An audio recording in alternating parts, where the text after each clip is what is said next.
to organize your amazing ideas into a powerful book? You are in the right place. At the right time to learn how to write your book. Hi, I'm Joyce Glass. And I'm Sherry Lynn Bisbano, and welcome to The Right Hour Nonfiction Tips from the Right Coach team. We are so glad you joined us today.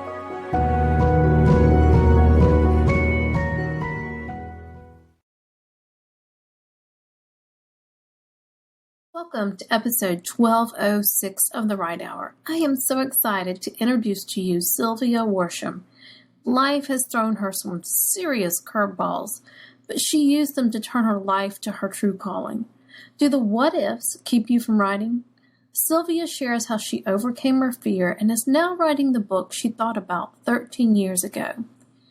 She survived 6 pulmonary embolisms on Easter Sunday morning in 2012. And this was the turning point for Sylvia. She used to trade off her multiple award-winning career in pharmaceutical sales with Pfizer and her life of survival as a single mom to become the Turning Points coach and keynote speaker she is today. Sylvia has been a conscious entrepreneur who is passionate about helping professional women who find themselves at a crossroads navigate change with more clarity and purpose. She does this through her masterminds, coaching packages, conditioning programs, keynote speeches, Focus Friday video series, and Let's Get Raw and Real show available on her YouTube channel. She is currently writing her first book on how turning points are life-changing. She lives in Austin, Texas with her husband and 2 children. May Sylvia's writing journey inspire you today.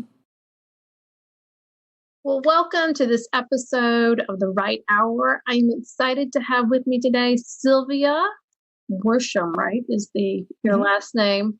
And she has a maiden name that I can't pronounce. What's your maiden name? My maiden name is Villalobos. Yeah, that one. It means Village of the Wolves. So it's a cool last name. Translation. So, is there a story there we need to know about Village of the Wolves?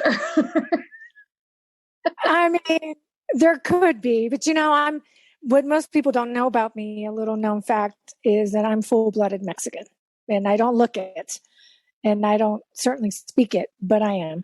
So I grew up speaking Spanish as my first language, and English being my second language. Wonderful. But you grew up in the States, is that correct? I did. I grew up in South Texas, and anybody that's ever been down there could tell you that 99% of the people are Hispanic. And, a white person like yourself walking into a Walmart, you'd be 1 in 100. You'd be the oddball, you would stand out because the majority of us down there are Hispanic and we're Spanish speakers. So awesome. Well, I am excited to have you here and learn some more about your story, but also the book you're working on. So first, tell us a little bit more about you. We just heard some. And what led you to writing this book and becoming a writer? I'm going to start with becoming a writer. I've always been a writer.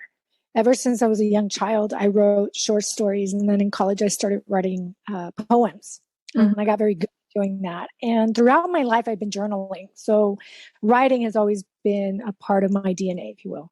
And it was in 2007 when I got a prompting from God to write a book on turning points, but I put it off. And the reason why I put it off was I was operating from a place of survival.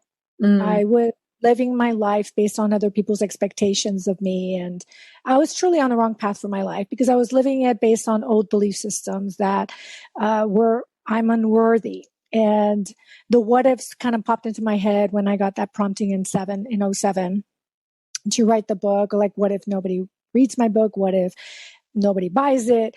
All these what ifs kind of came up.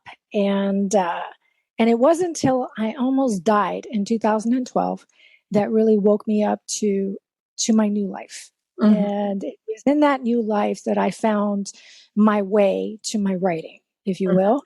And God started to guide me very very much so during that time in my life from 2012 to 17.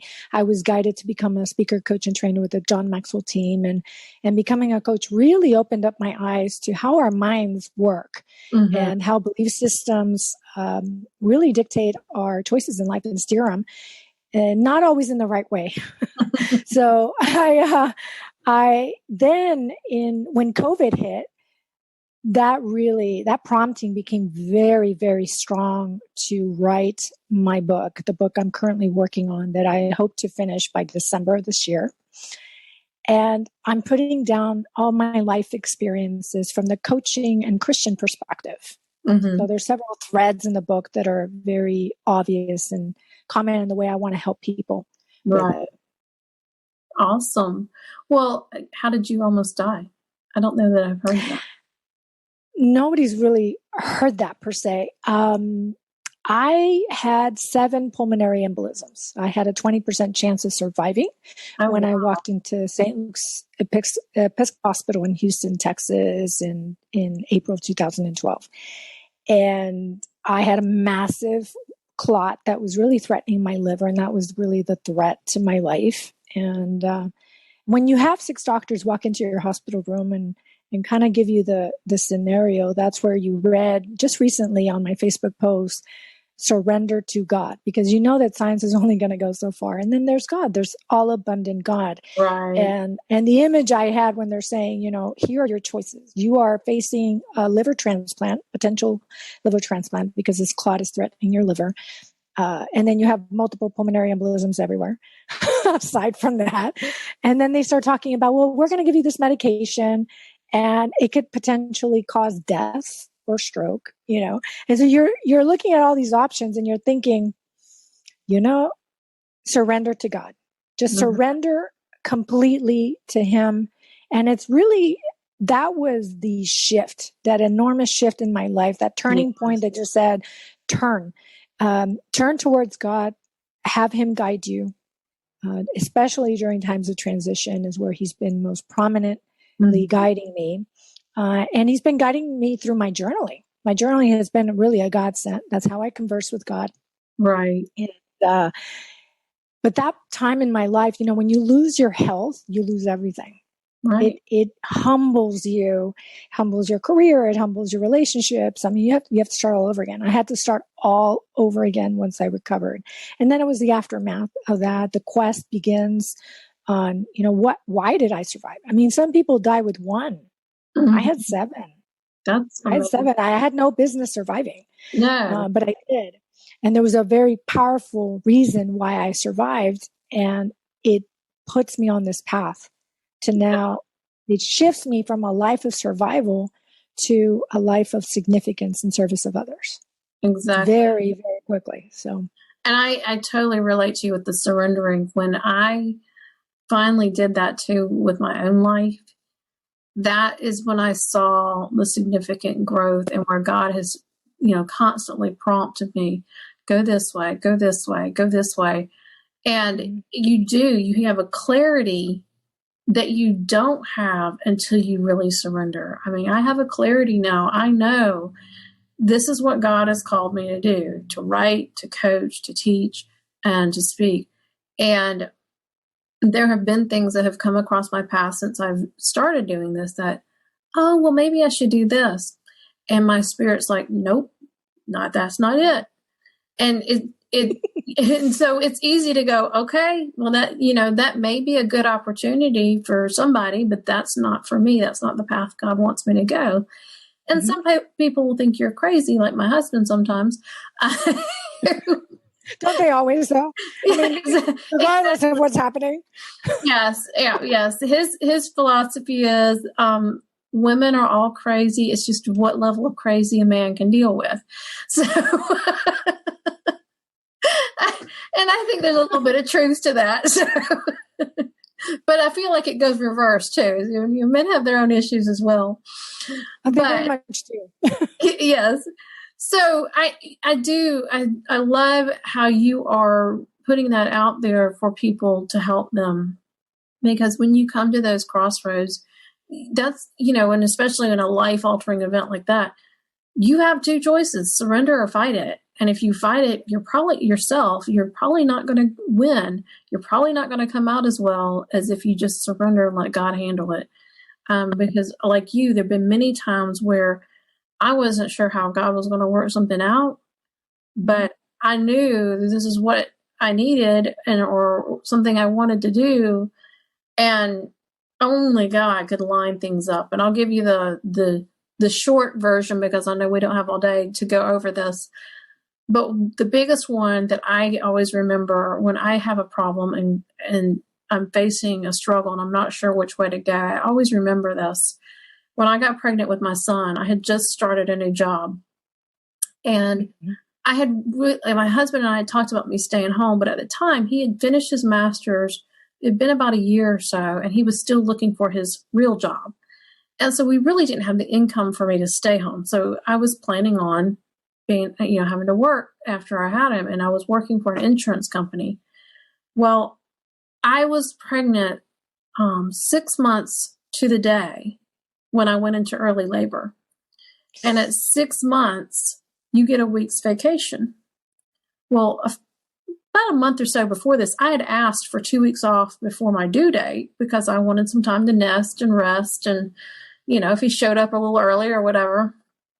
And they said, and I got one paid, and I said, I want to take one unpaid. Well, they fought me on it. And they're like, no, you can't do that. I'm like, you're going to put me on maternity leave. It's 7 weeks or 8 weeks. What difference does it matter? You're going to have somebody. And it ended up, I got that week of vacation because I took that for that week was in early labor. Then they put me on bed rest for 6 weeks before I had him. So I got 6 weeks of short-term disability.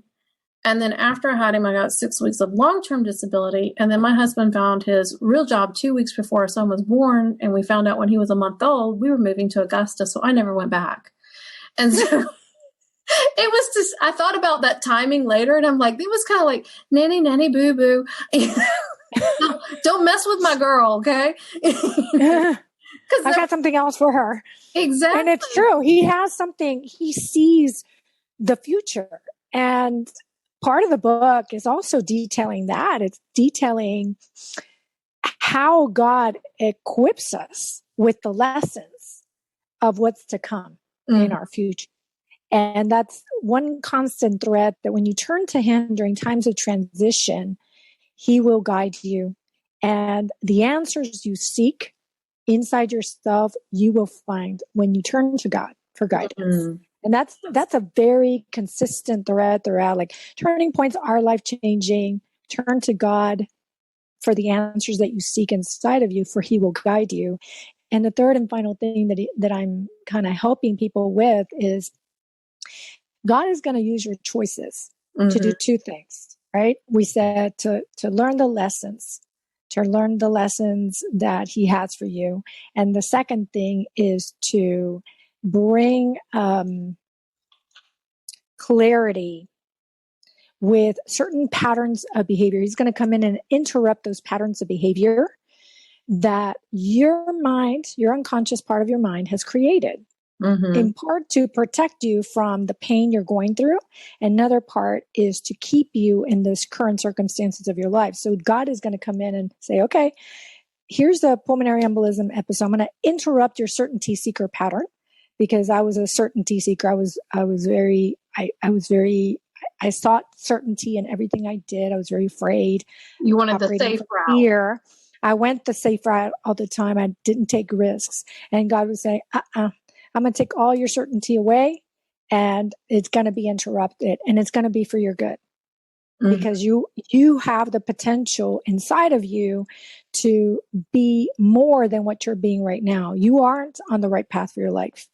This is the path for your life. This is the path I envisioned for you, and this is where I need you to go. And I will make sure I use your choice to help you in that direction. And so those are truly the three threads that I've noticed in every single chapter. It's been communicated. Every story I share of my life, of how I transcended pain, how I managed to turn that pain into something beautiful, and transition and navigate that change with more clarity and more purpose, and the purpose that he had for my life. Yeah.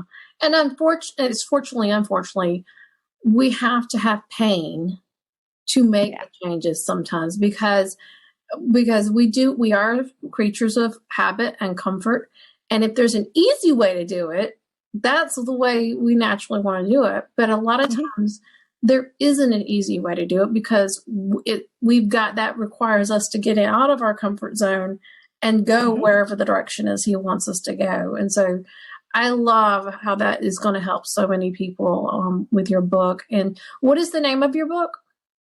Right now, it's yet to be untitled. I know I sent you something in the original questionnaire, and it's still up in the air, honestly. But I think it's along the lines of Find Her, because it's really a love letter written to women, women who are at a crossroads in life. And it's my love for women, because as a woman and as a mother, going through these changes in life are very critical and essential to do them in a way that's not going to impact your children, so that your children have the best possible chance of being happy, well-adjusted adults. Right. Because you're modeling the best version of you. Because change will do, like, if you stay stuck in that pain for a long time, you will model those limiting behaviors and beliefs that are at the core of you. And as a coach, it's a coach and a Christian book. So it's from that perspective that I guide people through the coaching process. Right. How to work your mind to uncover that and navigate that change. Yeah. And I love that about the modeling behavior, because I'm sure all of us have said, I'm never going to do such and such that my parents did. And we turn around and eat our words, right? Because life happens, and that's our model. So that's what we go to, because we haven't seen anything else. And there's a lot of things that I had to learn to consciously change, because I really didn't like the model. And then I started seeing myself doing it. And I'm like, no, I don't want to be that kind of mom. I want to be the kind of mom who listens. And I want to be the kind of mom who nurtures and helps. And even the kind of woman, the kind of wife, whatever it is, the friend. When you learn those things, it is so empowering and it's so helpful and you can see that, hey, I can grow and be different as a person than what I thought I was going to be. Because there was a lot of, not self-doubt and just not believing in myself for a long time. And when I saw myself through God's eyes, that's when I realized I have so much more potential than I ever realized, because God's given me the power to do the things he's called me to do. And I don't have to worry that if I don't know it all, I just need to be able to be willing to listen and learn and follow. And stay coachable. Stay coachable to Exactly. him. He's the coach. He's the mentor. He's the promptings we need to listen to more. And I think most people have lost that connection with Christ. They think, and I say that very, very intentionally. A lot of people believe that their conscious mind is the most powerful of the two minds. And in reality, it's not. And it wasn't until I became a coach that I realized just how powerful the automatic side of our mind was. And that's where our feelings and our beliefs and our memories, all these traumatic memories and modeling is there. It's in that part of the memory, right? The mind of the unconscious, or sometimes people say, call it the subconscious. So subconscious, unconscious is they're used interchangeably at times. And when I became a coach and I saw that, I thought, this is why we model this, because it's on automatic. And until we learn how to interrupt those patterns of behavior, to actually become very, very clear on what those patterns of behavior are too, it's like to get more self-aware. And I think the missing piece, and the piece I heard from you right now, was once you loved yourself, when you applied the self-love and you saw yourself through God's eyes, God is love. Right. And he sees you with love in his eyes and how he created you to be. And when that's what happened in this book, that's what truly healed me, because I had never, that was the piece that was missing for years. And it's the one piece that once you establish that in your life, and only God can help you establish that, then you start moving and manifesting your life in an easier manner. Right. It's not as hard as when you go at life your way. Yeah. And that was me. I was the charger, and, I'm going to figure this out and I'm going to do it. When I was a teenager and dating boys, I always played the game of, okay, let me see if I can get him to notice me. Now, okay, he noticed me. Ooh, let me see if he likes me. And it was always what I could do to make it better, or, to try to manufacture this relationship. And when I had a couple of relationships where they just kind of happened and it was God doing it, and those relationships were much better than the ones then I chased after. The ones I chased after were disasters, and it was because I was chasing after it, and it wasn't, I wasn't allowing God to open my eyes and see, you are valuable, child, and that man or that boy is not going to value you, so stay away. And that, it, and as a teenager, you think you know it all. And so I have a teenager, Joyce. I know. I'm living it. I'm paying for it dearly for all my past behaviors. My mother's going, nah, nah, nah, nah, nah. Like, now you're dealing with it. Good luck. Have fun. Have fun with that. With it. I know. Well, let's get into the writing a little bit. What has this writing process taught you about yourself? It's taught me several things, actually, that were very eye-opening. One, as I was writing my chapters, I saw, much like you said, myself through God's eyes. I finally saw the courage, the perseverance, the resilience, my faith on those pages. And I found her. I found my empowered self, the person I was always meant to be, the higher self. And it was very, very therapeutic to first and foremost, purge that book onto the pages. It was therapeutic in the sense that I was able to release all my fears to God, all of them, and surrender to the resistance that existed inside of me. And once I loved myself, once I found that peace, and this happened all during COVID-19, like from the start of March here in Austin till now, halfway through is where the love piece was born.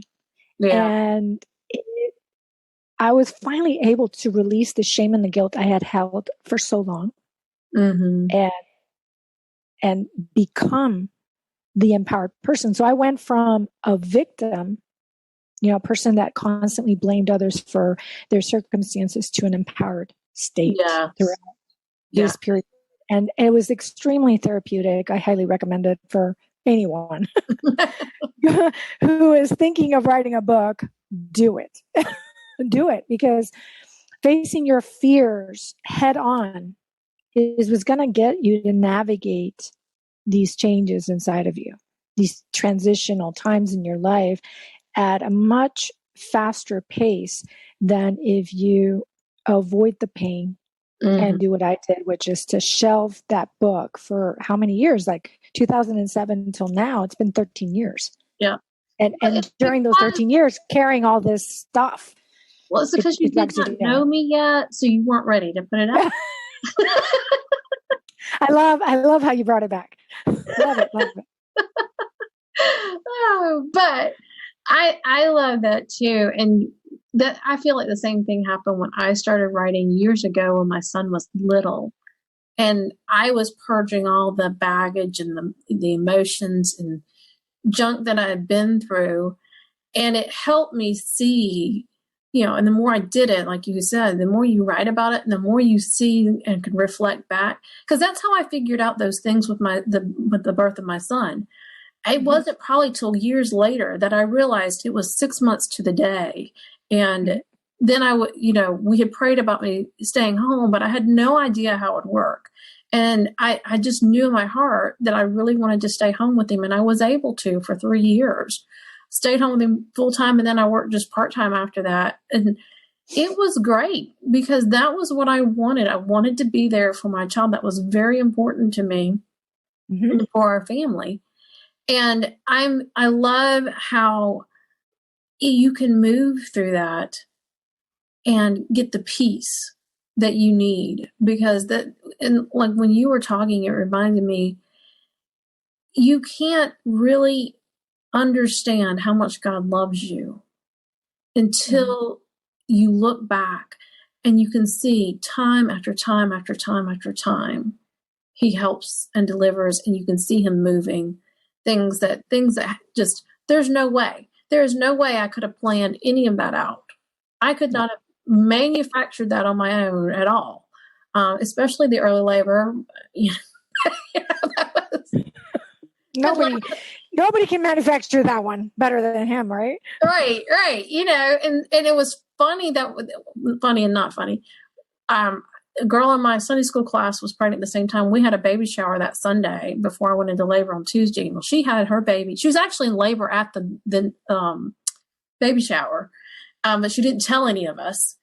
And when she left, I think her water broke, and that's when she ended up going to the hospital. But then I did have another friend that lost a baby that week, and so she was only like 12 weeks along, and it was devastating for them because it was her second or third. She had multiple miscarriages. I forget how many, and I don't remember if that was the second or third one, somewhere in there. But it just, revealed to me God is moving and working things out. And anytime when I get in a situation where I can't see how things are going to work out, I don't have that certainty. I have the certainty that he's going to work it out, and it's one of those. And sometimes it's one of those, I love the way he worked it out. It was weird, but well, I love how he came to interrupt your certainty seeker pattern as well. Yes. It's like, let me take the certainty away from you because this is a lesson I need you to learn. Rely on me. Right. Forget about the how. I will deal with the how. You deal with what it is, the desire and the what. You wanted to be there for your son. You cast that vision to him, and you were able to get that, to communicate to the mind of God in that moment. And he received that and said, I've got the how. You worry about the what. That's all I want you to worry about. And that's it. Exactly. And that's the truth, because you see it. I saw it on the pages, is my role in it, his role in it, and how I turned to him. Every time I was going through major transition in my life, even as a young child, I prayed to him. The very first chapter in my book, the one I'm sure you'll be looking over tomorrow, and you'll see how he's there throughout all those threads and how he guides. And you are exactly where you're meant to be, because again, he is equipping you. In every painful transition you go through life. That's why I say turning points are life-changing. It really depends on the lens with which you view change. If you view it from a victim lens, you will see all negative. If you view it from the empowered state, you will see how God puts you on the path for your life, and how courageous you were to transition and navigate out of there, because it takes courage to face your fears head on and to move through that, not really knowing how you're going to get there, but stepping in faith and allowing God to come into your life and say, okay, I surrender to you completely. And every step you take like that, your faith grows. And I feel like that has happened with me through my whole life. And I'm sure the same with you. My faith has grown exponentially every time something, that's very tough like that. The last big tough thing that we've been through as a couple was selling our house in Albany, Georgia, and moving here. That was the longest, hardest 2 years of my life that I prayed many a day, like, God, please just make it stop. It was kind of like, get me off the merry-go-round before I throw up. Because I don't know how much more of this I can take. Please, exactly. you know? It's like it was tough, job changes and trying to sell the house, and we remodeled bathrooms, and then when we sold it and all the issues there, and just we had issues with the people buying it, issues with buying this house. And when I finally got here and everything was finally settled, I was just like, thank you, God. And there were many months after that, I was like, thank you, God, for a normal day. It's just a normal day. And that's all I prayed for 2 years. It's like, I want a normal day where I don't have to clean the house or worry about somebody coming to look at it, or that it hasn't sold, or what house are we going to buy, or, yada, yada, yada, yada, all that stuff going on. So definitely love that. Well, what has helped you become a better writer? Honestly, my meditation practice and my investor reset practice, and let me explain what I mean by that. Okay. Every morning at 5 a.m., I wake up, whether it's Monday or Sunday or Saturday, it doesn't matter. I wake up at 5 a.m. and I get my cup of coffee and I meditate for 15 minutes and I get in state to create. And I write. I make it a point to write every day, whether I feel like it or not. And I do have a space I have created for my writing. I have also created the time. I've scheduled the time in my day. And let's say I wake up late and I don't get to do it. I do it that evening. I write every day. I make it a point to do that. And the reason why that's so important is habits. It teaches your unconscious mind, if you want to be a writer, if you want to be an author and have the identity of an author, you must have the habits in place to become an author.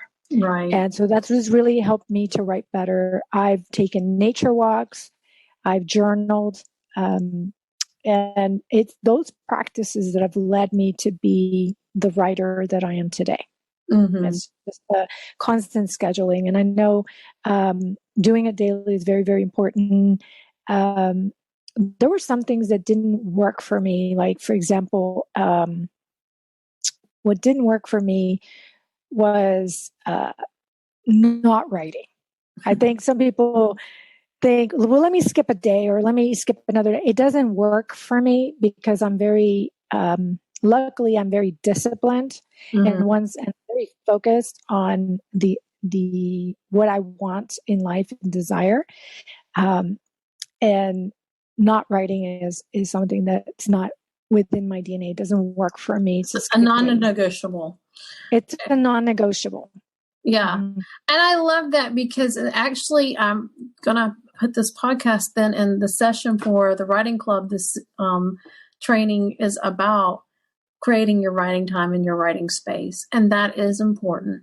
And it is a habit, and it is one that can be hard to establish and hard to, if you break it, to reinstate it. But you've got to think about this. If you are serious about a writing career, you got to think about athletes. Athletes do not become pro athletes by, they jog one day and then they don't jog for 4 days. And then they might do their, if it's basketball, do some of their basketball moves and for a couple days, and then they don't do them for a month. You can't grow skills in anything without some kind of discipline. And if discipline is hard for you, start minuscule. We had Grace on a few episodes ago, and she started with 15 minutes a day. And if that's all you can do, or for me, the hardest thing is just getting my butt to the chair. If I get in the chair and get going, I'm good. I'm one of these. It's harder for me to stop than it is to get going, which that's my MO for everything. My husband says, whenever I need to clean up the house because somebody's coming or whatever, I'm like a freight train. I'm hard to get going, but when I get going, by golly, you better get out of my way or you're going to get run over because it's going to get done with or without you. I'll add a tip for any writers or future writers out there. Stack your habits. Yes. Habit stacking. So let's say, for example, take an inventory of all your habits the minute you wake up or the minute that you go to sleep at night, and just kind of do an inventory of those habits. And what I did was, for me, what works is I write in the mornings because my mind is freshest. It just works out better for me in the mornings, but not everybody's like that. So some people are night owls. Do your writing then. And what I did was, what is it that I do? I wake up and the first thing I do in my mornings is go get a cup of coffee, and I stacked meditation to that. Mm-hmm. And once I stacked meditation to that, I also stacked my writing right behind meditation. And so I smell coffee, and it signals to my unconscious part of my mind where my habits are stored that I must meditate and write. Yeah. Meditate and write. And it's all associated with the smell of coffee. Yes. I've stacked it that way. I love that. I don't know if you read the Chris Fox books that I recommended, Lifelong Writing Habit and 5,000 Words Per Hour. But he says something similar, you have habits. Now, like his habit was when he got up, he liked to scroll through Facebook and, social media and look at the news after he had his coffee and breakfast or whatever. And he said, all I did to change that habit so that I would start writing and I wouldn't let myself look at the social media or the news until I wrote. So everything else was the same. He got up, got coffee, went to sit down in his computer or wherever, and he wrote first. And then he would give himself permission to, his reward was scrolling through social media. Scrolling through social media, exactly. Yeah. So if you read his book, he talks about it as trigger and reward. And I think there's one other thing in there. But the trigger is getting up.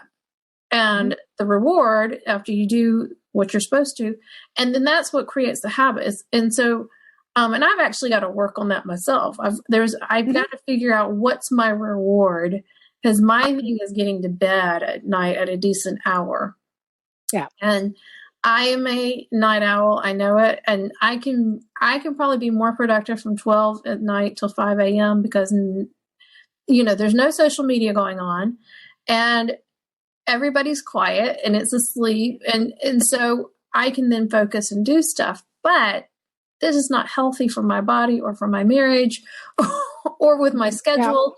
Yeah. And so I've got to tweak that. When I think I'm with you, I think if I would get up earlier, I would have a better, focus and right time, because I am more clear in the morning. Just like this morning, I got up and did a bunch of stuff and I was much more clear. And when it was time for my calls to start at noon, I was in a much better state of mind. Yeah, state of mind. I was ready. Yeah, I was ready for those things because have had calls all afternoon and I've got another one and 2 more after this. And so, it is kind of playing with yourself in the mind, making a game out of it. But what are you make your habits attractive too, right? To get you to stick to them, so that it works in your favor to go to sleep earlier and perhaps wake up earlier to do all these things that you don't have time to do, right? Or that you're making the time at night when it really impacts everything else. So you gotta, I think, honestly, also it's creating a vision for what it is that you want. Right. Because a vision is the GPS system that your mind takes to kind of guide you down that path. And that's where it starts. It starts with a vision. So I'd go with my vision for relationships, if it affects your marriage, just saying. And then take it from there. Exactly. A little coaching 101, Coach Sylvia. There we go. And there, and it starts to guide you into creating the identity of the person that thrives in her relationships, that gets a good night's rest, that is in state to create and is not like, oh my gosh, like what else do I need to do? Right. So. Exactly. I'm the one more thing person at night too. And that's where I've learned I've got to cut work off by, 6, 7 o'clock, because if I come back in here after dinner, then it's one more thing.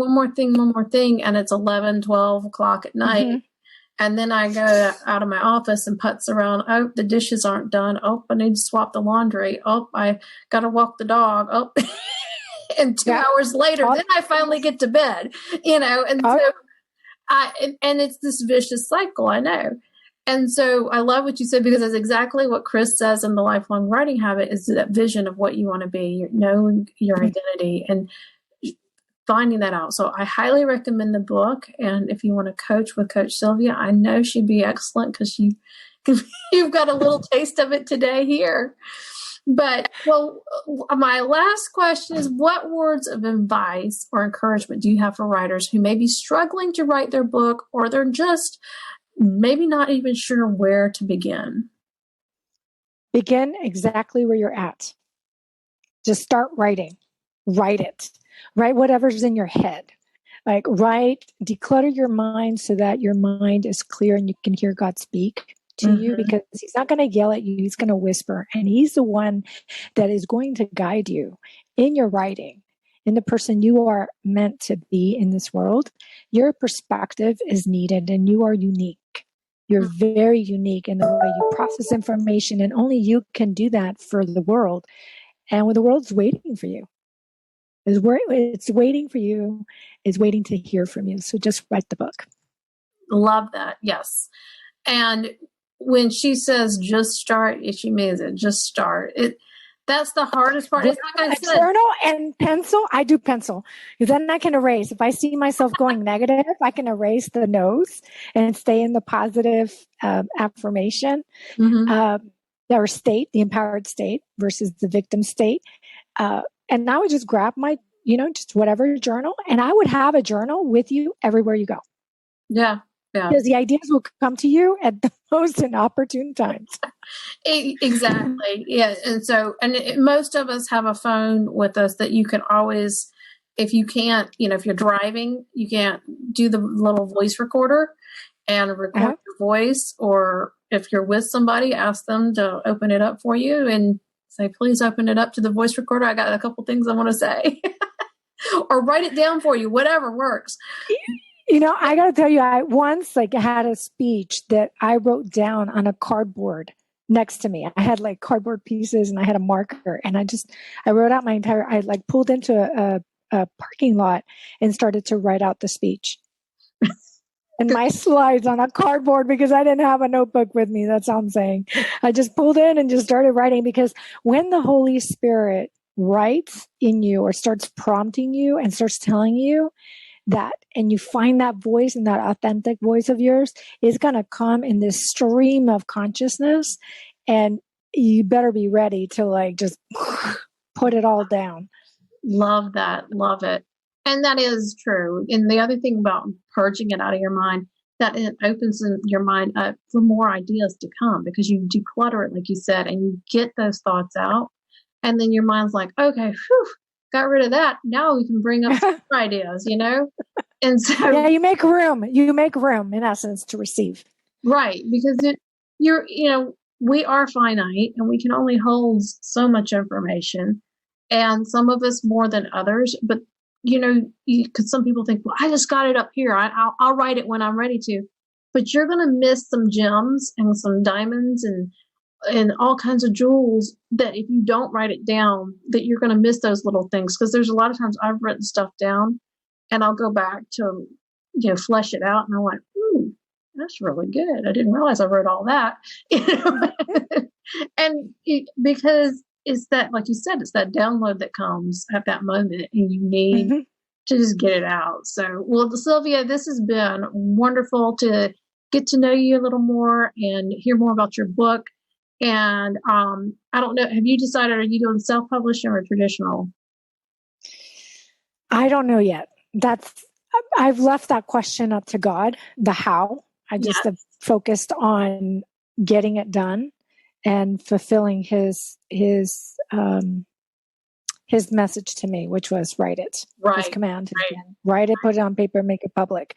I don't know how the publication is going to look like. I just know that I've been given my task, and I'm, very focused on that task right now. And that's good. That's really good. Well, if you have it done by the next spring, I'm sure you'll have it out next spring. And so somewhere in the next year, or two. If she does traditional, then it will be out, and I'll look forward to it. And I'm sure we will have you back at that time to hear more about the rest of the story. But I love sharing people in the midst of their story, as well as people that are finished their book. Because Carmen, who was on, was that last week or the week before? A couple weeks ago, I think. And she and Sylvia are really good friends, and that's how actually Sylvia found me. And so Carmen, is on the other end of this. She's written it. It's been finished for a couple of years. And Sylvia's in the middle of the process, and I look forward to having you come back again when you're finished. So thank you. Absolutely. It'll be my pleasure. Thanks. Thank you so much for having me. You're welcome.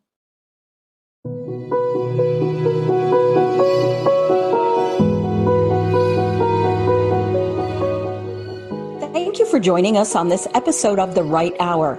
Our goal is to help you achieve your writing dreams. You are one step closer to write your book. Learn how to get the book out of your head with the 4 steps we teach our clients. Sign up for the free email series at therightcoach.biz. The link is in the show notes.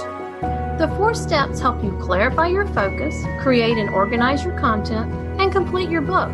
We share tips on the writing process, and you can download the writing planner to track your progress. Don't let fear and overwhelm keep you from writing your book. It's time to write your book.